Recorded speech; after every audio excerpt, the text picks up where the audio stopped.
Back to My Garden, episode 60. Welcome to Back to My Garden. Discover your passion for gardening. Here's Dave Ledoux. Are you concerned about toxic chemicals, GMOs, and frankenfood?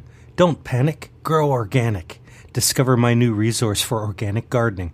Go to www.backtomygarden.com/myorganic. Attention garden lovers. Do you want to save time, save money, and have your most amazing garden ever? Receive free tips, strategies, and gardening techniques from passionate gardeners around the world. Join the VIP club for free today at www.backtomygarden.com/VIP. Well, good morning, good afternoon, or good evening, depending on where you are in the world when you listen to this. I'm Dave Ledoux, and welcome to a fun edition of Back to My Garden. East Coast today, if you got your map and you're playing the home game, we have a great guest, Angela Palmer. Angela is plant obsessed. She searches for clever ways to introduce and market new and exciting plants to the entire planet. World-class breeders trust Angela with their inventions and discoveries. Folks, she's an insider's insider. We're going deep today. I want to welcome to the show from Boston, Massachusetts, Angela Palmer. Hi, Angela. Hi, how are you? I'm excited that you're here. Yeah, I'm excited to be here. We got a ton of stuff to cover, and I want to hear your story, and I know our listeners want to get to know you as well. So, Angela, just relax and take a minute or two and share with us a little bit about your background and how did you get into gardening? Well, I have a degree in plant science and ornamental horticulture, and I always thought that I wanted to be a landscape architect. And so I took all of those classes, all the science classes and then all the fun art classes that went along with the drawing skills and photography needed to be a landscape architect.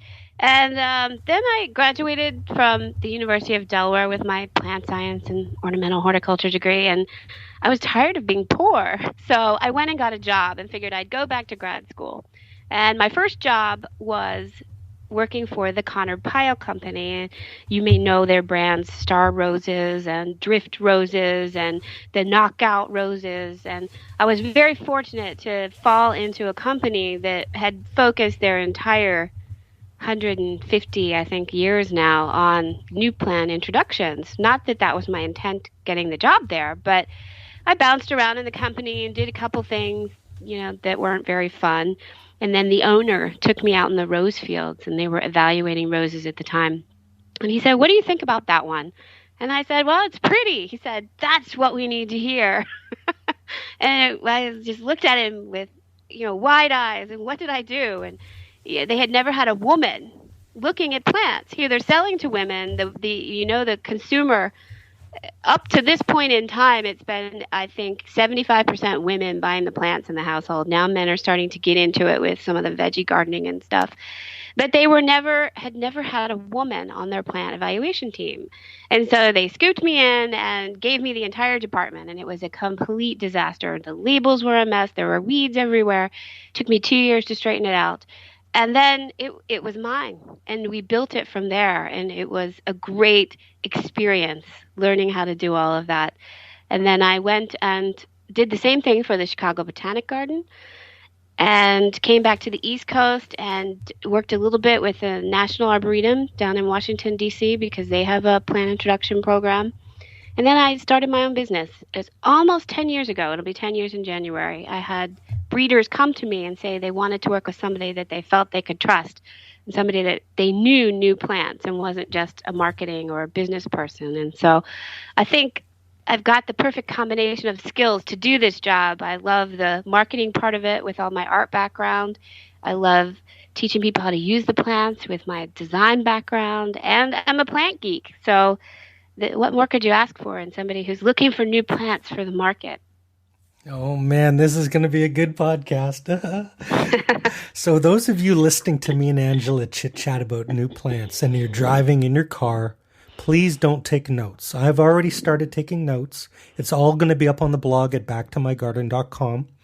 You're going to want to follow Angela on Twitter at PlantWeenie. That's PlantWeenie. That's also on Instagram. That's also on Facebook. But more importantly, make sure you check out Angela's. It's not a blog, it's a resource site. It's awesome. It's called plantsnouveau.com. And we do have an e-newsletter, which is like a blog post, which goes out at least every other week. We try to do it every week. That's called The Weeding Gnome. And that's where we talk about, I write it, and I talk about my travels, going around the world looking for plants, and, things that frustrate me in the world, my pets and my kids. And it's a good read, I hear. So everyone talks greatly about it. For those of you who don't know how to spell French, Dave Ledoux has an X on the end. It's not Ledux or Ledunk. It's Ledoux, and that fits perfectly into plantsnouveau.com. That's PLANTSNOUVEAU. And that means plants, and nouveau means watermelon in French. So that's plants watermelon. No, that's plants new in French. And you have an incredible lifestyle, but it's hard earned. I mean, you've got the experience. But give our listeners a little bit of flavor when you were first getting started. You went out in a rose patch with an owner. What were you feeling? What was your experience in gardening up to that point? What was it like in the beginning? Well, I actually didn't grow up gardening. My parents didn't garden. My grandparents didn't garden. So I didn't come by it, naturally. I was more interested in the structure of outdoor spaces, and the plant science just came in as a way to fill those spaces. So I didn't come about it the romantic way that everybody else does. But once I started spending my early after college years out in test fields all the time, you can't help but love them. And, you're able to tell the difference between a light pink and a medium pink and a dark pink and a bubblegum pink, and learning to test the different fragrances of the roses. I worked with winemakers to teach me how to distinguish raspberries from citrus, from grapes and bread and milk and all these odd fragrances that are in the roses, because we tried to write those in the description. So, that's the fun part of it. The not so fun part of it is it's 1,000 degrees in Bakersfield, California, in the middle of a field, and being covered in dirt and getting pricked by the roses. But, the good and the bad, that's what I like to say. And I get to be outside when I want to, which is great. If you're a landscape contractor or somebody in other parts of the industry, like a grower, you're pretty much outside when you have to be. I get to choose on a nice day to go out and take photographs and look at the trial garden, or I can sit in my office and hunker down when it's super cold or super hot. So I think it's the best of both worlds, actually. A lot of gardeners have to fight for every penny in the budget to buy new flowers or build in their garden. I would imagine, though, you were in a different boat. You had a bit of a budget from place to place. Yeah, I've always trialed things at home, and I, worked for a big nursery, so we would get stuff from the garbage pile, which was fantastic. So I understand about plants being expensive. It breaks my heart to see something cost so much at a garden center, but what we all don't realize is how much goes into getting that plant there. And I think that's something, when you see the cost that goes into patenting a plant and producing a plant and just sending out trial plants, you start to see why it costs so much. It's still hard to drop $50 for a hydrangea, but I think what we're trying to do is raise the bar and show people the value in the plants and what they give back to them in their lives. That's a perfect segue, Angela, because I mentioned you're an insider's insider. I'm going to give a weak introduction of Plants Nouveau, and I want you to polish it for me. When I looked at your site and began to analyze, if I raise something brand new, I invent a new plant, I come to you and you help me get it all over the world. Is that a synopsis of Plants Nouveau? Pretty much. I like to say we're plant breeders' agents. So like a musician or an author has an agent, plant breeders have an agent. They want to be out in the field or in their greenhouse doing what they do. They don't want to have to deal with shipping plants or patenting plants or marketing plants or talking to growers. A lot of them are like mad scientists. And even the people who find things in their backyard, they don't know what to do. They don't have the wherewithal to get it to market, which is a pretty intricate process that takes years. And so that's what we do. We take it from that point. But even more so with the way the patent laws have changed, we are now helping the breeders do their selecting because they've shortened the process so much that if we aren't in on the beginning of the process, we may not be able to protect the plant. So that has sort of changed our business model a little bit. But yeah, we take it from there and then try and disseminate it all over the world and get everybody talking about it so they get excited about the plants. Someone out there listening to our voice has dreamt about, crossing two kinds of hot peppers to get a new variety or two kinds of orchids to get a new variety. And now you've actually met someone that can help you take that dream into reality. Absolutely. I think our forte is working with the little guys. And we have the patience. Some of the big companies aren't very patient. And we are total plant geeks, my business partner and I. So we know what it's like. We understand plants, and we can tell if something is worth pursuing, obviously. But we also know how frustrating it can be if they think they have something and they might not. So we try to let them down easy and point them in directions or try to tell them, what they could do to improve the plant that they've got. But we specialize in dealing with small backyard breeders and hobbyists. I want to pick your brain now. A lot of the listeners, one of their favorite things is getting plants that no one else in their neighborhood has. Right. What's hot? What's trending? Look into your crystal ball. Do some predictions for us. Well, we have, hydrangeas have been hot for a while, but there's this new series of hydrangeas coming out called the Everlasting series. And we've seen reblooming hydrangeas that maybe rebloom. Sometimes they rebloom for some folks and sometimes they don't. I never have luck with really getting them to rebloom.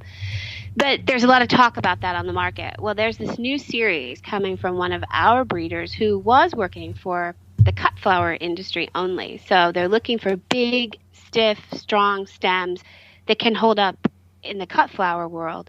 And they started breeding hydrangeas for the garden world. And now they've got this series of flowers that starts out one color and fades to another and fades to another and ends up looking like this melange of antique shades that will stay that way all the way till a really hard frost. And so that's why they're called everlasting. So on one plant, if it comes out pink, it might turn to pink and green, and then it'll turn to maroon and dark green, and it'll stay that way until a frost. So you've got all these different colors on the same plant. And not only that, but I've lifted 3-gallon pots with one stem. That's how strong they are. It's amazing. You have to see it to believe it is the kind of, videos we've been making. But these plants you could beat someone over the head with one of the flowers and it wouldn't fall apart. They're that strong. They feel like they came from Michael's in their latex. So we've weaponized hydrangeas now. That's good. Yes. And trying to grow them so that they look like a really nice plant in the garden center, which is something they're very good at in Europe, and we're not so good here.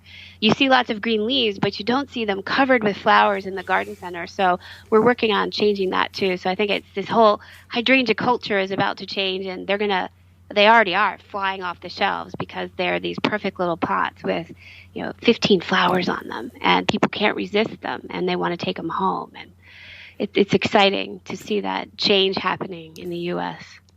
Is that something we'd have access to via mail order or the internet? Yeah, there's quite a few websites that sell them in the States. I'm not sure we're working on Canada. So if any of your readers are there, I have such a hard time finding mail order companies from the States that ship to Canada. We need to do a better job. Seeds aren't too bad. Seeds? Yeah, they'll ship seeds like we. Oh, yeah. Yeah, like an actual plant. Right. My mother-in-law is the international plant smuggler. She can just stick a leaf in a shoe and a wet Kleenex, and I say, yeah, one day you don't get caught, And, right. Yeah, I can't do that. We have an import permit. They'd take my livelihood away. So. No. If you work for agriculture and you're listening to this podcast, yes, delete all the files. So everlasting hydrangeas are hot. They sound amazing. What else is cool?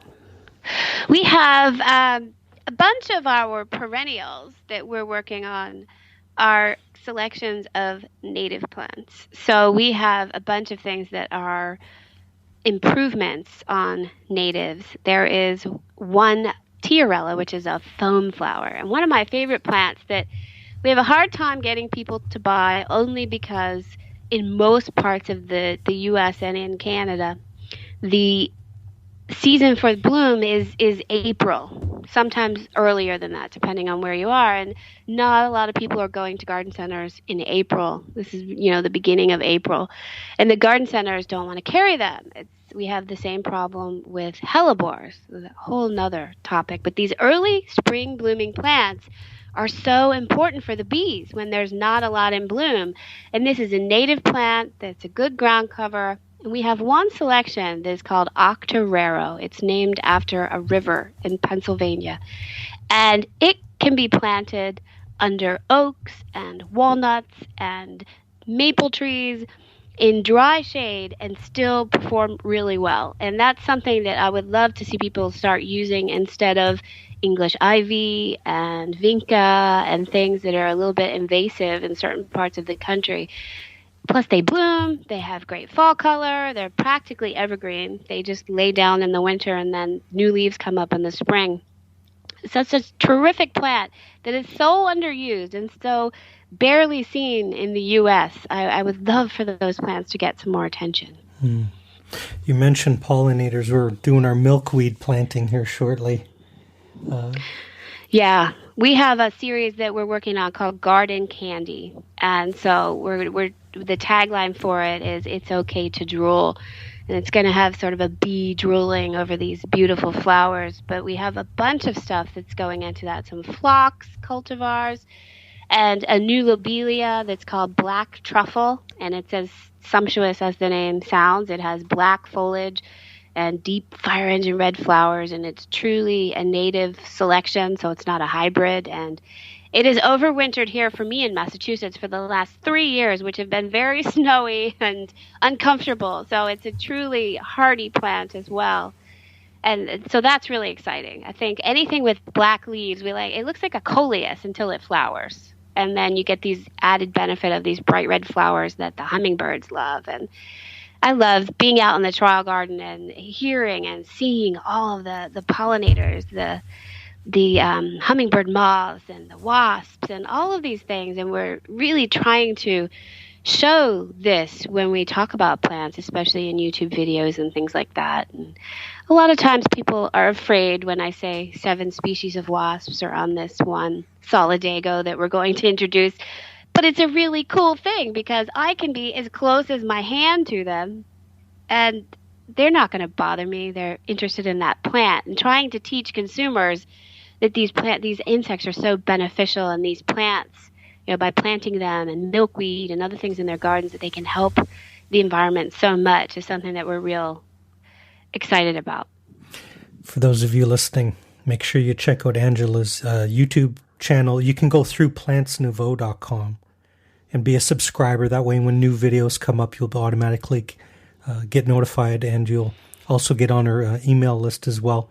You're kind of taking us in new directions. This is very interesting, but I want to know, because you're busy, you're working with breeders, did you even get a chance to garden in your own garden this year?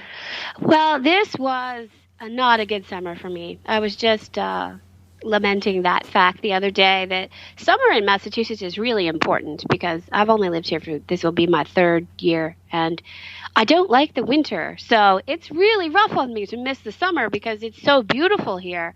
I came from Chicago and Baltimore, Maryland, and where you have so many extremes. It's so hot in the summer and so cold in the winter, and here it's so nice in the summer. So yes, I missed the whole dang summer traveling, going to breeders, looking for new plants.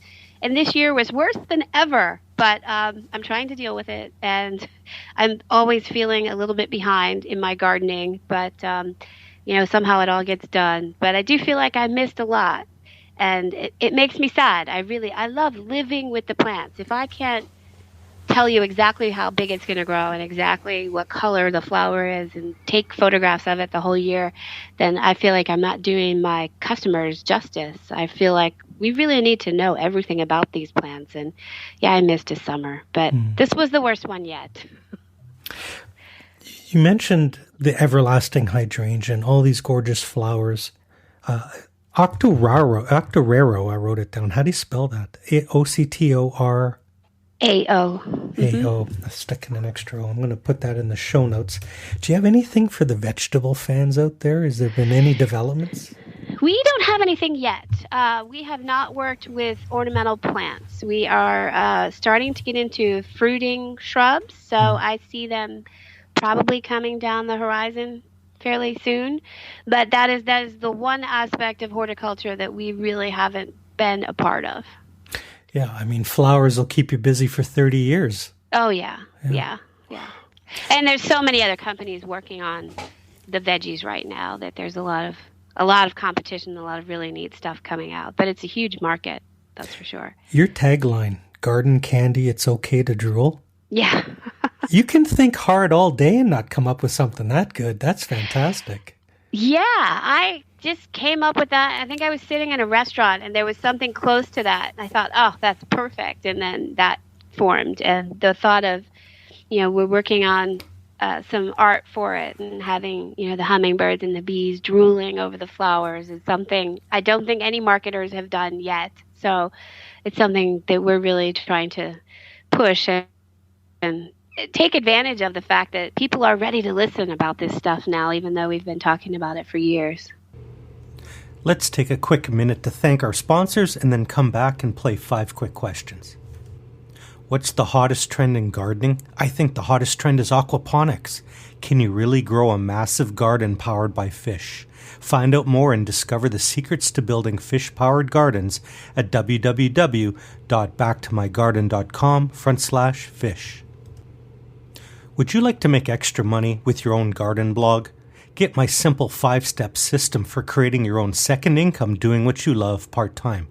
Download instantly for free my garden blogger blueprint at www.backtomygarden.com/secret. Angela, I just glanced at the clock. Our time is rapidly whipping by, and now's the time in the show when we play a game called 5 Quick Questions. Okay.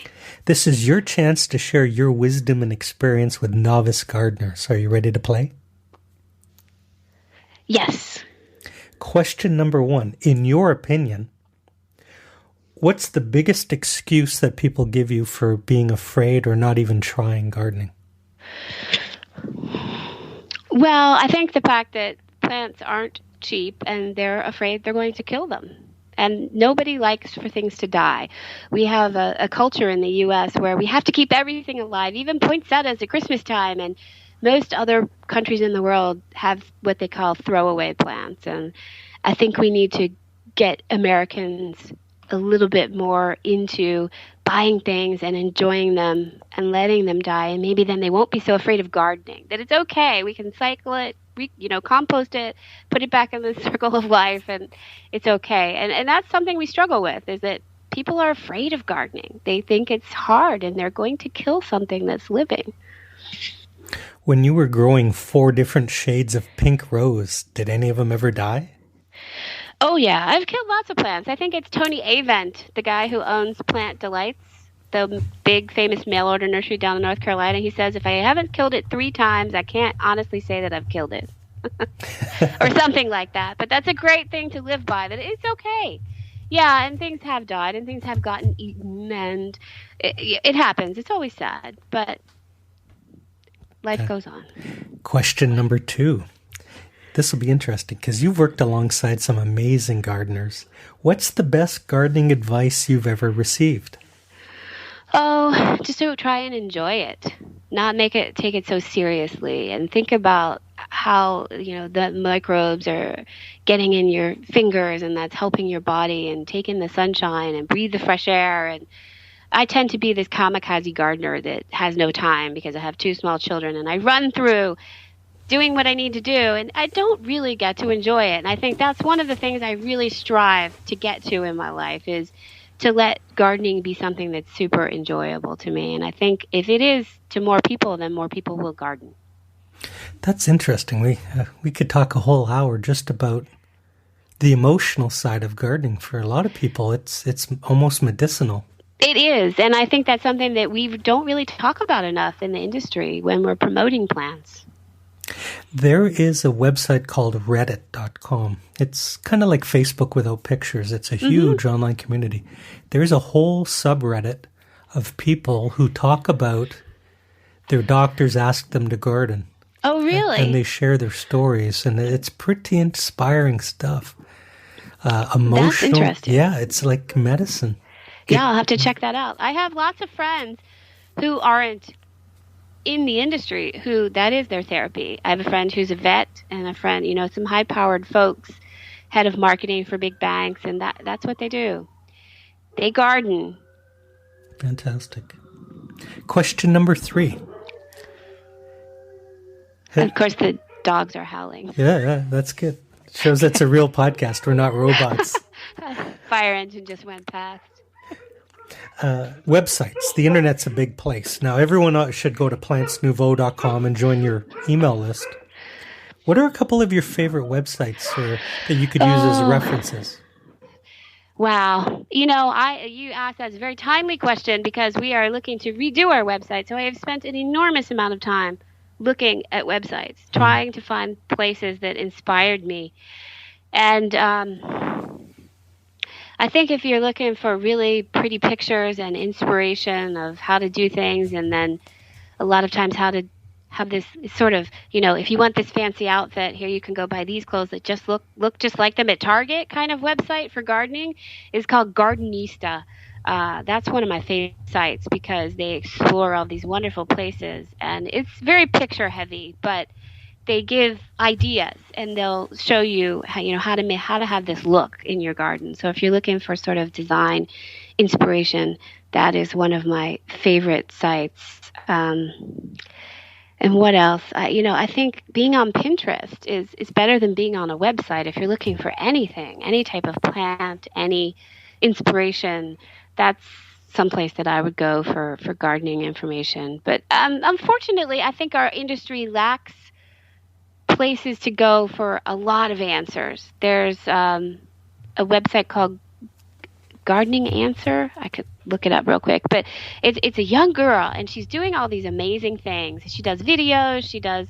Every week she does a different project, and she gives answers to any questions you can ask. And I think that's where we need to go with websites. And it's just been an interesting study of what's out there, and I was surprised at how little I found that I was inspired by. Now, I know my expectations are probably way too high, but so yeah, that's a hard question for me to answer because I've been so into it the last few weeks, looking at all these industry websites and bloggers and things like that, trying to find inspiration, and I'm not sure that I could point to just one.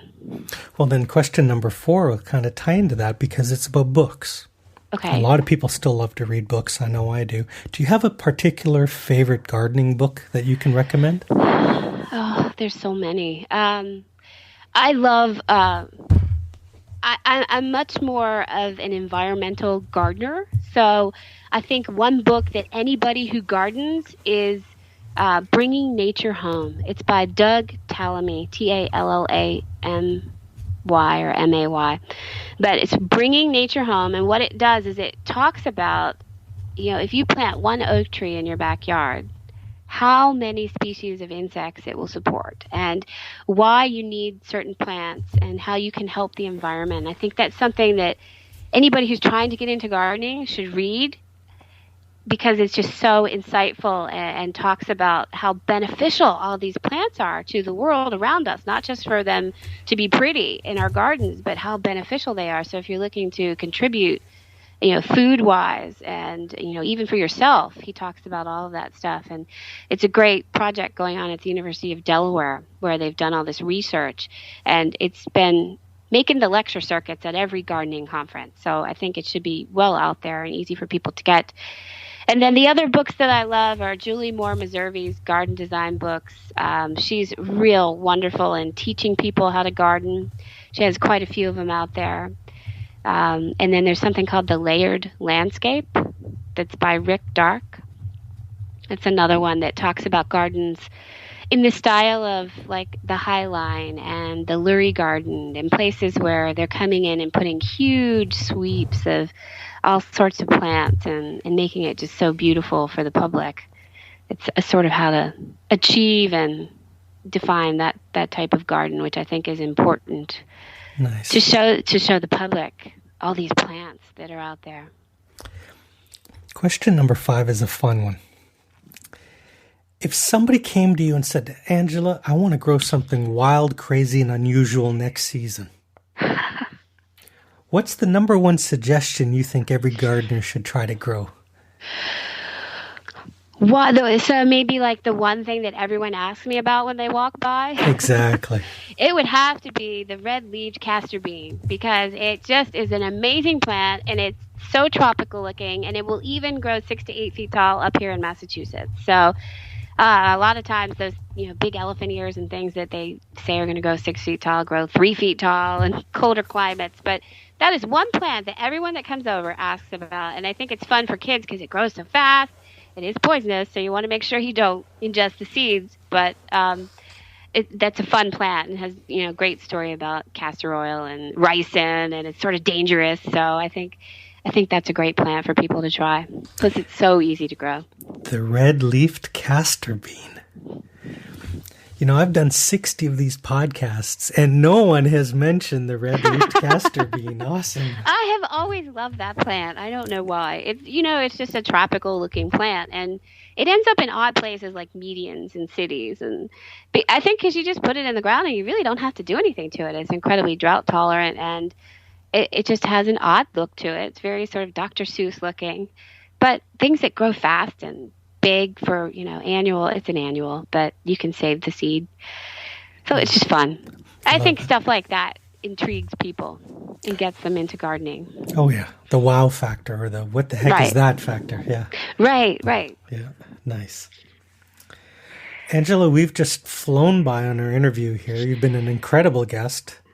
I want everyone listening, make sure you follow Angela on Twitter @PlantWeenie. And that's the same on Instagram, and you can find on Facebook for plantsnouveau.com. If you do nothing else out of this interview, head over to plantsnouveau.com and send Angela a note and tell her how your garden was this year, and ask her how to put you in touch with some of these breeders with all these exotics, the everlasting hydrangea. Yeah, and one thing we try to do, I've been as much as I can find the sources for them, is to put a mail order resource for every plant that I can find one for on the pages. So if you go to that plant's page and you absolutely have to have it and you can't find it anywhere, there should be a mail order source for that plant so you can buy it through the mail. Angela, you were awesome. I want to give you the last word today to our listeners. Can you leave us with a message or a note of encouragement or a pearl of wisdom? Well, I think the one thing I just came back from a big think tank session of nursery growers, and they were trying to come up with some sort of national campaign that would get people to plant plants. And of course, nothing was solved at the meeting. But the one thing that came out of it was plant something. That's a campaign that's been going around. I think 15 states have adopted it. But I think if we can all just remember at least a couple times a year, plant something. Doesn't matter what it is. Doesn't matter if it's sunflower seeds. Doesn't matter if it's milkweed. Doesn't matter if you're planting a tree. But just get your hands on something and plant something, and you won't be disappointed. Absolutely brilliant. Angela, thank you so much for being on the show. You're welcome. Thank you. Hello, garden lover. It's Dave. All of the links, resources, and websites mentioned in this episode will be posted at www.backtoMyGarden.com/60. If you enjoyed this episode, please come to the website and click share and help us reach more brand new gardeners. Have an amazing day. Happy gardening.